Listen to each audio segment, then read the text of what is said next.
Bismillahirrahmanirrahim. Alhamdulillahirabbil alamin. Wa bihi nasta'in ala umuri dunya waddin. Wassalatu wassalamu ala asyrafil anbiya wal mursalin sayyidina maulana Muhammadin wa ala alihi wa sahbihi ajma'in. Qala al-musannif al-imam Abu Hamid al-Ghazali rahimahullah wa nafa'ana bi ulumihi fid dharain. Faqad qala sallallahu alaihi wasallam la yastakmilul abdul imana hatta takuna qillatu syai' ahabba ilaih min kasratih wa hatta yakuna an la yu'rafa ahabba ilaih min ay yu'raf. Wa qala alaihi salam thalathun man kunna fihi istakmala imana la yakhafu billah lawmata la'im wa la yura'i bi syai'in min amalihi wa idza arada alaihi amrani ahaduhuma lid dunya wal akhirah athara amal akhirah ala dunya. Wa qala alaihi salam la yakmulu imanu abdin hatta yakuna fihi thalathu khisal idza ghadiba lam yukhrijhu ghadabuhu anil haqq wa idza radiya lam yudkhilhu ridahu fi batil wa idza qadara lam yatanawwal ma laysa minhu. Wa bi haditsin akhar thalathun man utiyahunna faqad utiya mithla ma utiya ala Daud al-adlu fil ridha wal ghadab wal qasdu fil ghina wal faqri wa khasyatullah bis sirri wal alaniyah. Wa hadhihi syurutun zakaraha Rasulullah sallallahu alaihi wasallam li ulil iman fala ujbu mimman yadda'i ilmad din wa la yusalifu bi nafsihi dzarratan min hadhihi syurut thumma yakunu nasibuhu min ilmihi wa aqlihi ay yajhada ma la yakun illa ba'da mujawazati maqamatin azimatin aliyatin wara'al iman ila akhirih. Makna kalam Imam Al-Ghazali rahimahullah wa nafa'ana bi ulumihi fid dharain amin. Nabi sallallahu alaihi wasallam bersabda, la yastakmilul abdul imana hatta takuna qillatu syai' ahabba ilaih min kathratihi wa hatta yakuna an la yu'rafa ahabba ilaih min ay yu'rafa. Artinya, tidak sempurna iman seseorang hamba sehingga sedikitnya sesuatu itu adalah lebih ia senangi daripada banyaknya sesuatu, dan sehingga adalah tidak dikenal lebih ia senangi daripada ia dikenal. Nah, dalam hadis ini Rasulullah sallallahu alaihi wasallam menjelaskan dua hal yang membawa kepada kesempurnaan iman. Membawa kepada kesempurnaan iman.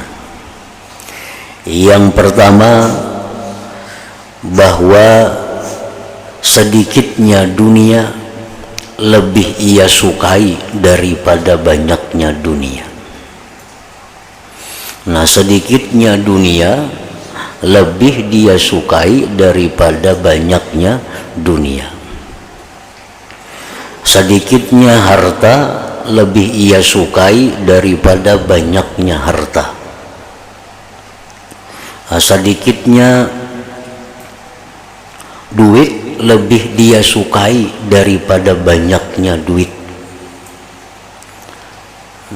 Itu satu. Kenapa yang demikian itu dia sukai? Karena orang yang beriman sempurna itu dia mengetahui, meyakini seyakin-yakinnya apa yang dijelaskan Allah dalam Al-Quran, apa yang dijelaskan Rasulullah sallallahu alaihi wasallam dalam hadis-hadis beliau, bahwa makin banyak kita memiliki dunia, makin banyak kita memiliki harta, bahwa mati kita semakin sulit. Jalan menuju surga makin payah. Nah, oleh karena itu mereka orang yang imannya sempurna lebih menyukai sedikit daripada harta dunia, karena itu mereka melihat lebih mudah jalan menuju surga, lebih mudah jalan menuju kepada keridhaan Allah Subhanahu wa ta'ala. Banyak hadis-hadis Rasulullah yang menjelaskan demikian. Antara lain bahwa di padang mahsyar itu seluruh orang-orang kaya, seluruh orang-orang yang banyak punya harta menyesal. Mereka semua ingin kembali ke dunia menjadi orang miskin. Kenapa sebabnya? Karena mereka melihat begitu mudahnya orang-orang miskin ini di akhirat kelak masuk ke dalam surga. Orang-orang miskin sudah menikmati nikmat surga yang luar biasa, sedangkan mereka masih dalam proses yang berat di padang mahsyar, menghadapi pertanyaan, dari mana engkau dapatnya harta ini, kemana kau gunakan harta ini, di mana dapatnya kebun ini, untuk apa kau gunakan kebun ini. Satu persatu hartanya diperiksa oleh Allah. Nah, sementara orang yang tidak punya harta, kada banyak punya harta, mereka sudah lulus, mereka sudah menikmati nikmatnya surga bertahun-tahun, bahkan beribu-ribu tahun, sampai 500 tahun. Nah, lebih dahulu orang yang tidak punya harta itu. Nah, jadi orang yang beriman sempurna, dia sangat yakin dengan apa yang dikatakan Nabi itu, sehingga mereka lebih memilih harta itu sedikit daripada harta itu banyak.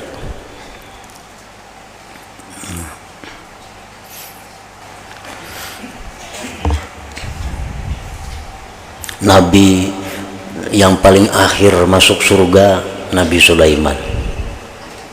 Kenapa sebabnya? Karena Nabi Sulaiman paling kaya, sehingga nabi-nabi lain sudah di surga, Nabi Sulaiman masih dalam proses perhitungan. Padahal ini Nabi. Ada sahabat Nabi yang 10 yang dijamin ke surga. Nah, di antara 10 yang dijamin ke surga ini paling tadudi masuk surga itu Abdurrahman bin Auf. Nah, karena beliau orang yang paling kaya di antara sahabat yang 10 itu. Padahal Nabi Sulaiman itu kaya yang bujur, dapat dari yang halal, menggunakannya di jalan yang halal, sosialnya, sedekahnya sudah kada bisa dihitung lagi. Abdurrahman bin Auf kekayaannya dari jalan yang halal, sigin gunakan di jalan yang diridai oleh Allah, kekayaannya itu tetap paling akhir masuk surga di antara 10 sahabat tadi. Nah, orang yang imannya sempurna sangat meyakini itu. Nah, sehingga mereka lebih memilih kada banyak harta daripada banyak harta itu. Artinya ini waktu matinya itu. Karena manusia itu yang dihitung itu waktu mati. Nah, waktu belum mati kada jadi masalah. 10 triliun bisa harta kada apa-apa. Tapi kena hendak mati, sebulan-bulan kah sebelum mati lagi, seminggu kah sebelum mati, hartanya sudah habis, dia jadi orang miskin. Nah, itu yang dinilai oleh Allah. Karena al-a'mal bil khawatim, amal itu dipandang Allah akhir-akhir hidup seseorang. Kita beramal kebaikan sekarang belum jadi apa-apa kalau kada sampai terbawa mati. Orang yang jahat, orang yang kafir sekalipun belum bisa dipastikan ahli neraka kalau kada pasti bahwa dia mati dalam kekafiran. Nah, jadi banyaknya harta itu kita bawa waktu kita mati. Nah, waktu kita mati beratus-ratus sertifikat ngaran kita, beratus-ratus sigil tanah ampun kita. Nah, ini nang dibawa mati, itu nang dipertanggungjawabkan di hadapan Allah Subhanahu wa ta'ala. Nah, kalau kita sebelum mati kita ini kaya, banyak bisi duit, tapi kita serahkan duit itu, harta kekayaan itu kepada orang lain, kita berikan sehingga kita mati dalam keadaan sedikit harta. Nah, itulah yang kita bawa mati.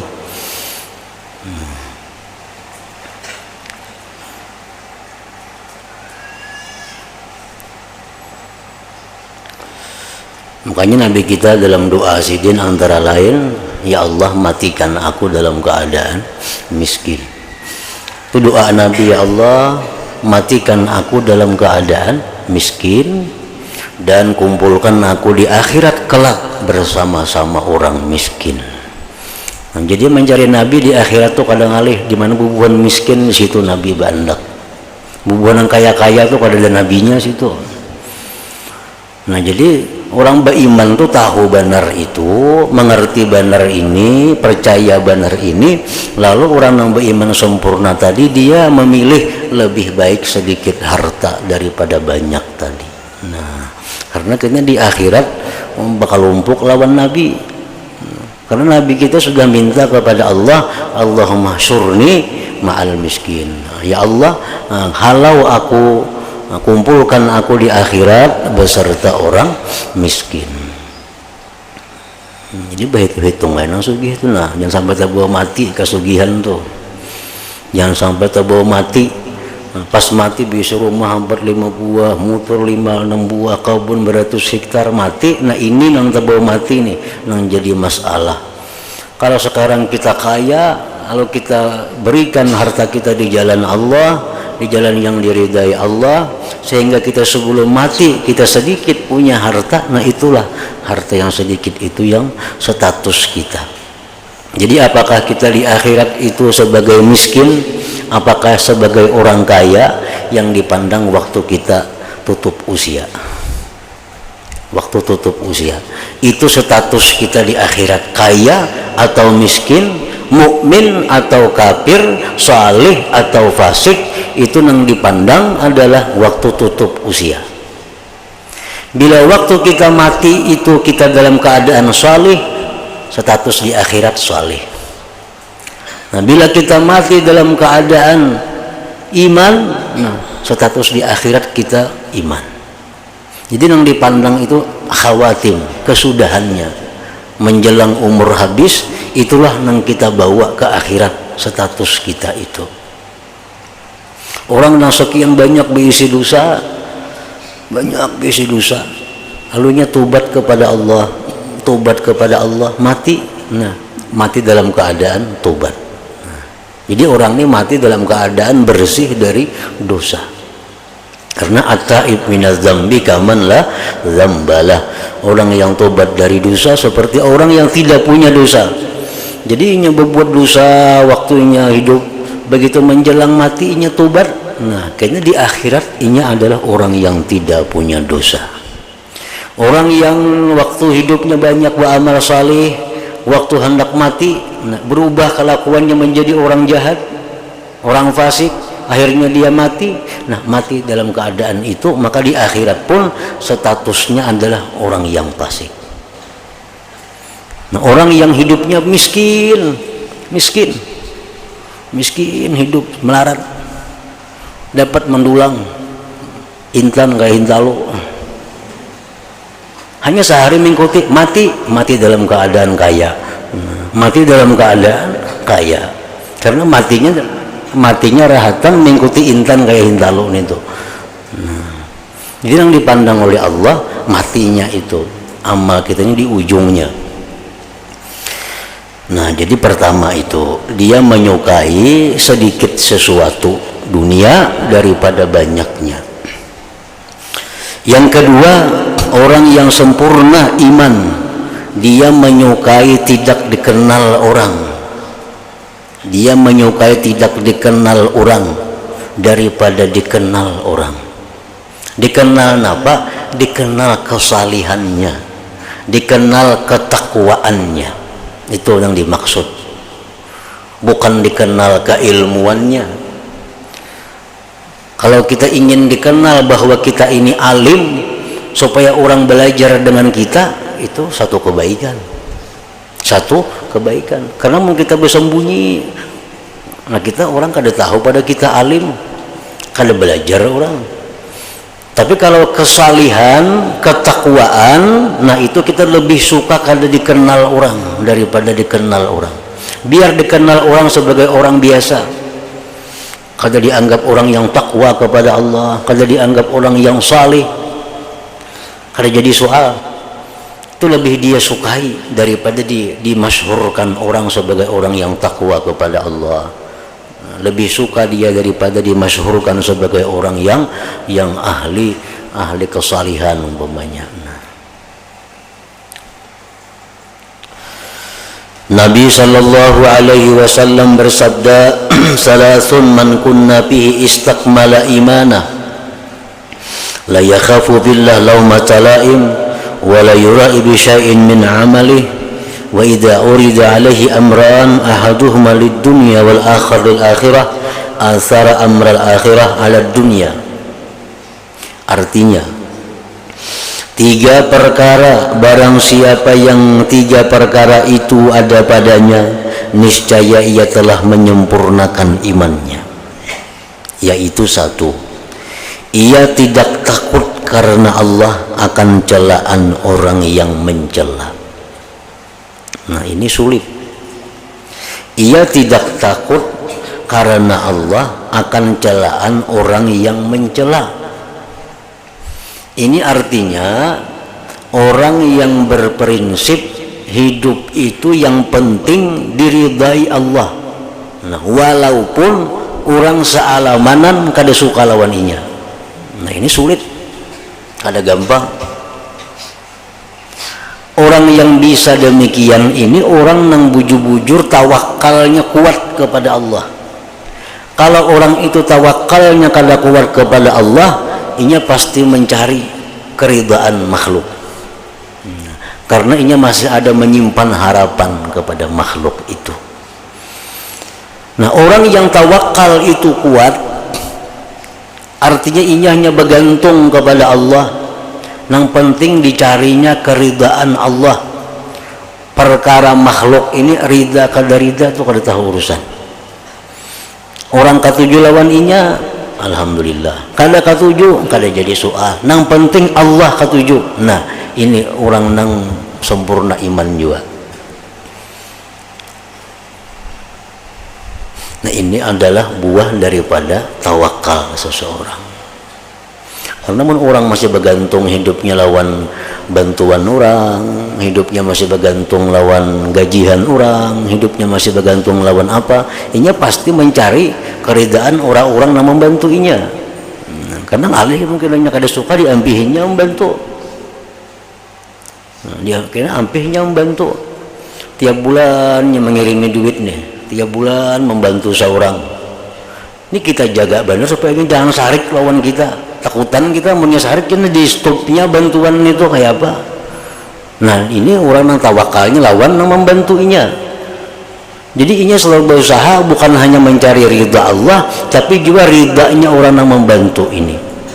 Kalau kita kuat tawakal kepada Allah, kada perlu memikirkan yang membantu ini. Yang penting kita kada salah di sisi Allah, kita kada maksiat di sisi Allah. Perkara inya suka atau kada suka tuh kada tahu urusan.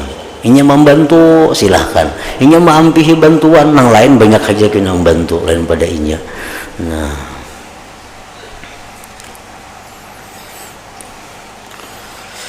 jadi kesempurnaan iman itu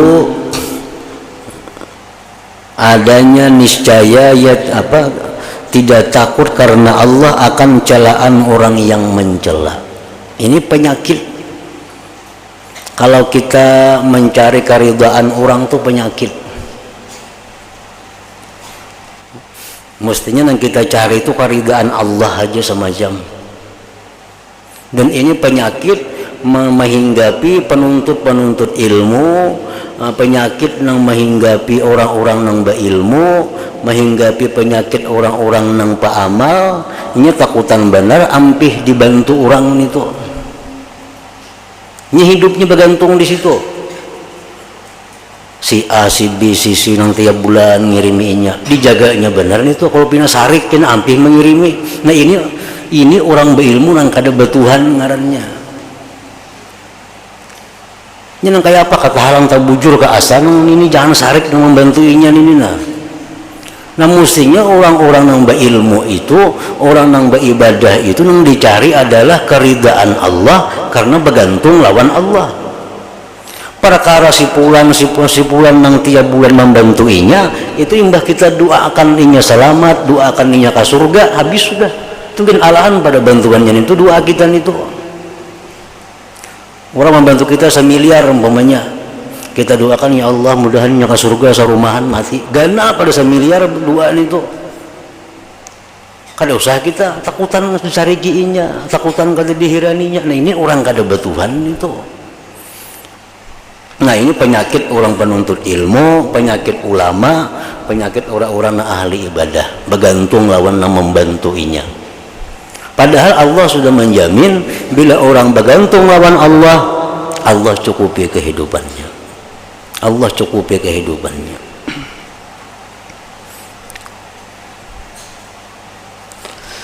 Nah jadi tidak takut karena Allah akan celaan orang yang mencela. Amun kita bujur biasa alamanan mencela, kada perlu takutan, kada perlu takutan asal kita bujur.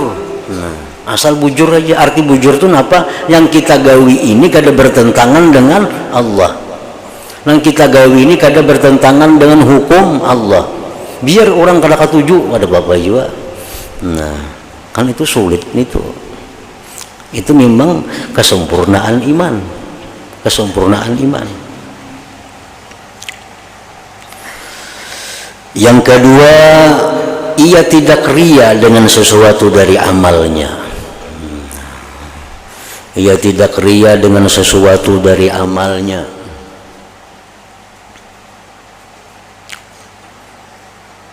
Artinya beribadah kepada Allah, beribadah kepada Allah kada mengharapkan pujian orang, kada mengharapkan perhatian orang, kada mengharapkan berian orang. Maksudnya semata-mata beribadah itu murni menjunjung perintah Allah. Nah, itu orang yang sempurna imannya. Yang ketiga, apabila ditawarkan kepadanya 2 macam, yang satu untuk dunia dan yang lainnya untuk akhirat, niscaya ia mengutamakan urusan akhirat atas urusan dunia. Nah, ini berpahala bila menggawi ini cuma gratis, nah kada ada duitnya. Nang ini untung jadi duit cuma kada ada pahalanya. Nah orang yang sempurna iman ini memilih nang ada pahala, nang ada pahala itu andai kata kedua-duanya kada kawa dikumpulkan. Amun kawa dikumpulkan keduanya itu paling baik sudah. Nang pahala ini dapat, nang duit ini dapat tuh paling bagus. Kan Tuhan pun mengajari kayak itu, Rabbana atina fid dunya hasanah wa fil akhirah hasanah. Nah kan kedua-duanya itu dapat. Cuma kalau dipilih satu dan itu, nah orang yang sempurna iman tuh memilih akhirat, memilih akhirat. Mengkawa kedua-duanya, ambil kedua-duanya. Rabbana atina fid dunya hasanah wa fil akhirah hasanah itu. Nah amun kada kawa kedua-duanya harus satu aja misalnya, nah ambil nang wa fil akhirah hasanah, akhirat nang baik. Nah itu orang yang sempurna keimanannya.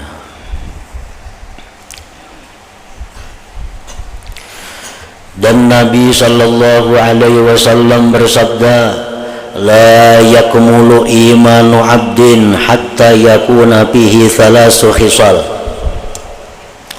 Idza ghadiba lam yukhrijhu ghadabuhu anil haqq, wa idza radiya lam yudkhilhu ridahu fi batil, wa idza qadara lam yatanawal ma laysa minhu.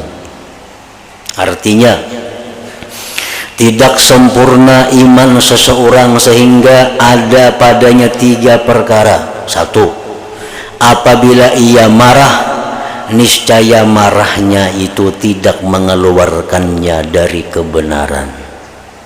Marah, ayo aja marah, karena itu manusiawi. Orang kada marah itu kada manusia, kada manusia.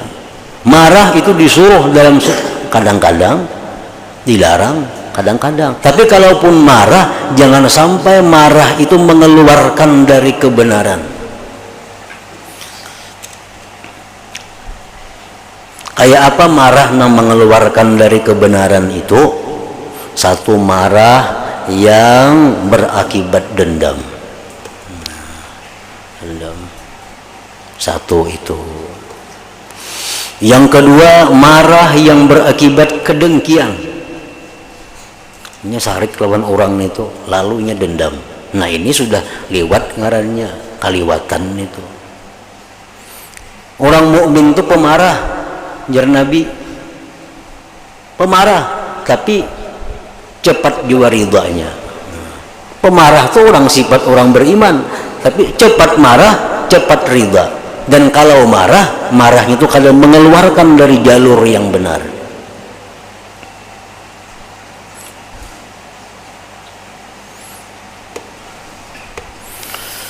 Dendam, dengki, gibah, begitu sudah sarik lawan itu mau menyembatiha. Dahulu lagi bakawan, silip menyembunyikan keburukannya. Begitu sudah sarik, mau diungkai semuaan keburukannya. Nah ini marah nang mengeluarkan inya dari kebenaran ngarannya.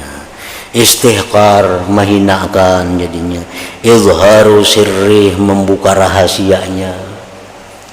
Waktu kita kada sarik, kita simpan rahasianya.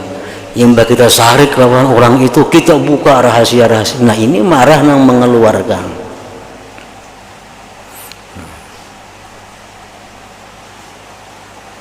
Memutuskan hubungan, kat usilah, memutuskan hubungan, baik hubungan sedekah, baik hubungan apa, diputus. Lagi kita ketujuh lawan orang itu, kita bantu, nah tiap bulan sudah kita sarik, diampihi semuaan. Ini orang kada beriman sempurna ngarannya itu banyak itu kita, dan itu umumnya orang manusia umum jam itu bila nyakat tujuh dibantunya habis-habisan, bila sudah kadakat tujuh lagi nah ada lagi yang diambilnya salahnya. Dan ini manusiawi kayak itu, sifat manusia. Abu Bakar Siddiq radhiyallahu anhu pun pernah demikian. Beliau ini ada membantu sahabat, beberapa orang sahabat yang miskin. Miskin dibantu oleh Abu Bakar tiap hari, tiap minggu dibantu, diberi makan, diberi duit. Abu Bakar sugih, dibantu. Sekalinya nang dibantu-bantu oleh Abu Bakar Siddiq ini menyebarkan isu, menyebarkan gosip bahwa Siti Aisyah itu berpacaran. Maka Aisyah ini kan bini Nabi, anak oleh Abu Bakar Siddiq.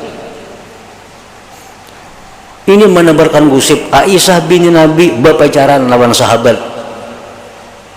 Sakit hati Aisyah padahal kan berpacaran bini Nabi. Diselidiki Abu Bakar, siapa yang menyebarkan berita nih? Oh ternyata orang hari-hari dibantu sekalinya nang diberi makan nih. Abu Bakar marah. Ya, Abu Bakar itu mulai sekarang putus bantuan, nggak ada lagi. Ditegur oleh Allah, langsung Quran menurunkan ayat jangan macam itu Abu Bakar. Artinya kalau marah tuh marah, tapi jangan sampai memutus bantuan kepada orang yang dimarahi. Nah ini contohnya. Marah ayo aja marah, cuma biasa tetap jalan. Kebaikan kita tetap jalan, jangan semuaan diambili itu. Nang rugi siapa? Bukan nang dibantu, nang rugi kada. Nang marah ini nang rugi, nang kada dibantu tuh kada ada ruginya inya. Nya ada jebisi Allah Taala nang bantuinya. Kita nang ini nang rugi, nang marah, nang memutus bantuan ini nang rugi, bukan nang dibantu nang rugi. Nang dibantu ada aja Tuhan mau ulahkan nang lain pulang jalannya di mana kayaknya. Pokoknya orang tuh kada akan mati kalau kada sampai habis umurnya. Nang kita bantu kan nang kada jadi masalah itu. Nah kita nang rugi. Itu menunjukkan bahwa kita ini punya iman yang kada sempurna, yang kada bagus lagi imannya itu. Marah ayo marah, tapi jangan sampai keluar dari yang benar. Jangan sampai keluar, jangan sampai dendam, jangan sampai dengki, jangan sampai menyambati, jangan sampai menghinakan, jangan sampai membuka rahasia. Nah ini penyakit juga, ini penyakit orang-orang sugih, penyakit orang-orang pejabat. Bila sarik lawan anak buah dipindah ke hutan belantara sana bagawi umpamanya itu.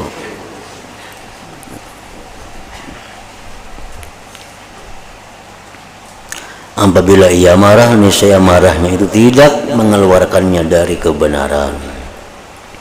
Yang kedua, apabila ia ridha, niscaya ridhanya tidak memasukkannya dalam kebatilan. Senang kepada makhluk, senang kepada manusia, terpuji, bagus. Tapi kesenangan kita kepada makhluk itu jangan sampai membuat kita ini batil, membuat kita ini dosa. Kakak tujuan lawan orang itu nah kita, kasusukaan lawan orang itu, kecintaan lawan orang itu, sehingga orang itu berbuat salah, kita ya tuh kada hendak menegur. Takutan kalau tersinggung kena inya, takutan kalau kena sarik lawan aku, takutan kena kalau inya kada mehirani aku lagi, kasasayangan lawan orang itu. Padahal orang tuh banyak gawiannya yang salah-salah, yang kita tahu bujur, kita kada hakun menegur. Kenapa? Karena kasayangan lawan inya itu nah itu sayang nang mengeluarkan dari kebenaran. Sayang lawan makhluk tuh disuruh, cinta kepada makhluk tuh disuruh, tapi jangan sampai membawa kita kepada kebatilan. Wa idza radiya lam yudkhilhu ridha fi batilin. Yang ketiga, apabila ia mampu berkuasa, niscaya ia tidak mengambil sesuatu yang tidak menjadi haknya. Kalau ia punya kekuasaan, orang yang sempurna iman nih, dia kada akan mengambil sesuatu yang bukan haknya. Kan orang berkuasa ini nyaman ambil itu, ambil ini, orang kada hakun nih tangkapnya, orang kada hakun dipaksanya punya hendak. Orang berkuasa belinya hendaknya mudah benar itu, nampun orang gak dikarasinya. Nah, orang yang sempurna iman bila berkuasa, dia kada akan mengambil sesuatu yang bukan haknya. Tersebut pada hadis yang lain, salasun man utiyahunna faqad utiya mithla ma utiya ala Daud, al-adlu fir ridha wal ghadab wal qasdu fil ghina wal faqr wa khasyatullah fis sirri wal alaniyah. Artinya 3 perkara, barang siapa yang diberi 3 perkara itu, maka sungguh ia telah diberi seperti apa yang telah diberikan Allah kepada keluarga Daud alaihissalam, yaitu adil pada waktu ridha dan pada waktu marah. Adil.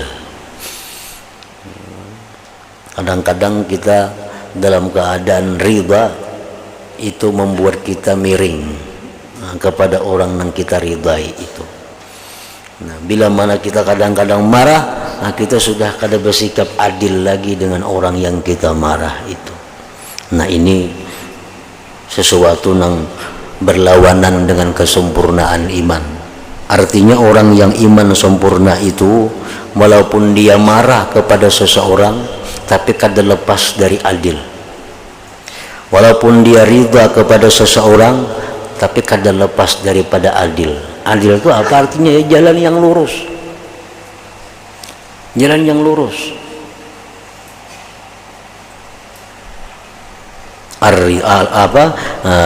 Al-adlu bir ridha wal ghadab.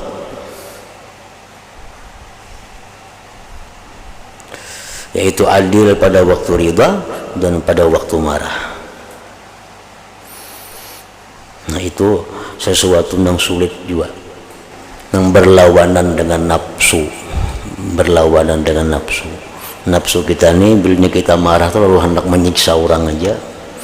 Bila kita ketujuh lalu hendak mengambung orangnya aja.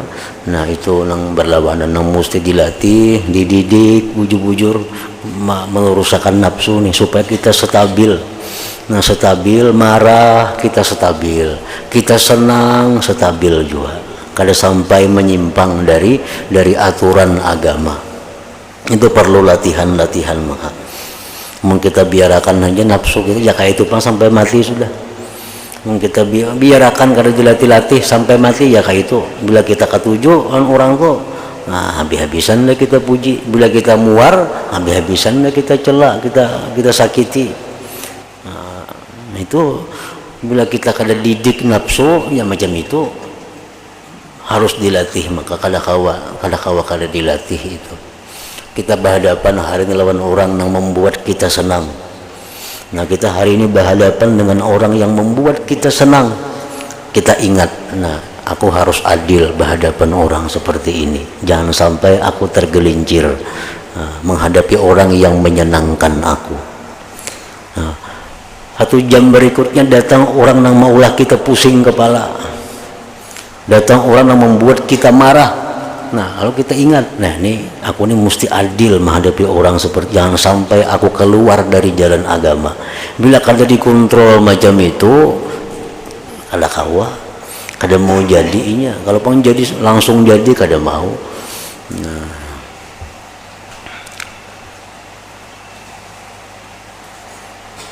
jadi agama itu kada menuntut kita memberi lebih kepada orang yang kita senangi, memberi kurang kepada orang yang kita marahi. Agama kada mengajar itu.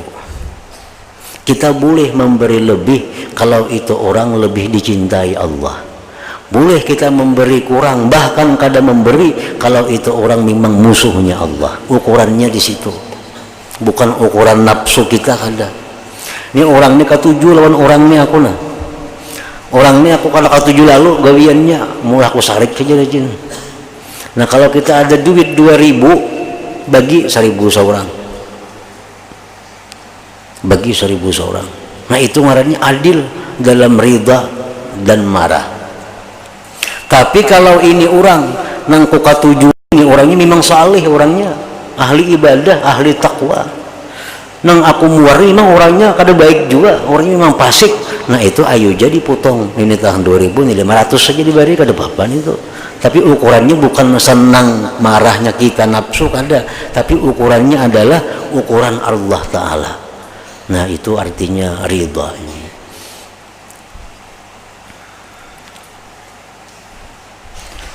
Yang kedua, sederhana pada waktu kaya dan miskin. Sederhana pada waktu kaya dan miskin, artinya penampilannya kada berbeda jauh antara inya waktu sugih lawan inya bangkrut. Kakak itu haji juga,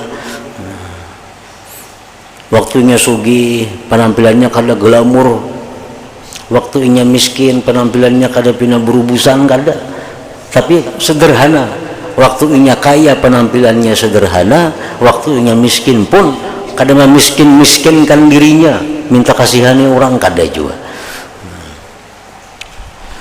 Yang ketiga, takut kepada Allah pada waktu sunyi dan terang-terangan.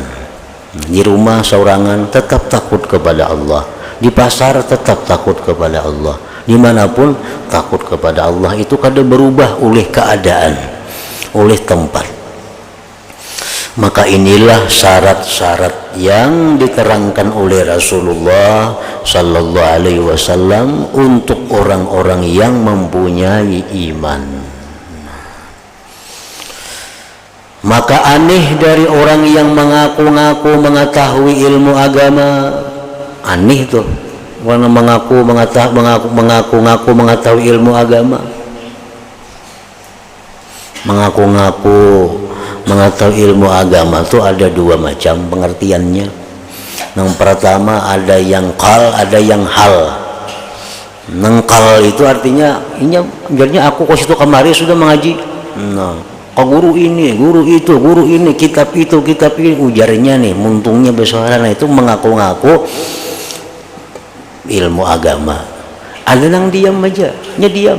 Cumanya menampakkan bahwa kesana mengaji, ke sini mengaji, ke situ mengaji. Ini sudah menampakkan bahwa dia itu adalah orang yang punya ilmu agama, walaupun dia kadang mengaku. Tapi kelakuannya sudah menunjukkan bahwa dia orang yang penuntut ilmu agama. Dia kadang mengaku, bang, aku menuntut ilmu siang malam, kadang ada bersuara kayak itu. Cuma kenyataannya ini bila malam tulak menuntut ilmu, siang menuntut ilmu, nah itu sudah mengaku. Aneh orang yang mengaku-ngaku mengetahui ilmu agama dan tidak ditemukan dalam dirinya seberat atom pun dari syarat-syarat ini. Aneh orang yang banyak mengetahui agama, tapi ketika marah sudah di luar kewajaran. Kalau nya senang di luar kewajarannya juga. Nah itu aneh itu. Kemudian adalah bahagian dari ilmu dan akalnya itu bahwa ia mengingkari apa yang tidak ada melainkan sesudah melewati makam-makam yang besar lagi tinggi di belakang iman. Nah, jadi kalau hendak melampaui, hendak menemui makam kedudukan yang tinggi, sempurnakan dulu iman ini. Sempurnakan dulu iman. Karena di belakang iman itu ada makam-makam, tempat-tempat yang tinggi yang mendekatkan kita kepada Allah. Pokok utama sempurnakan dulu iman ini. Nah, pada kabar-kabar bahwasanya Allah Ta'ala mewahyukan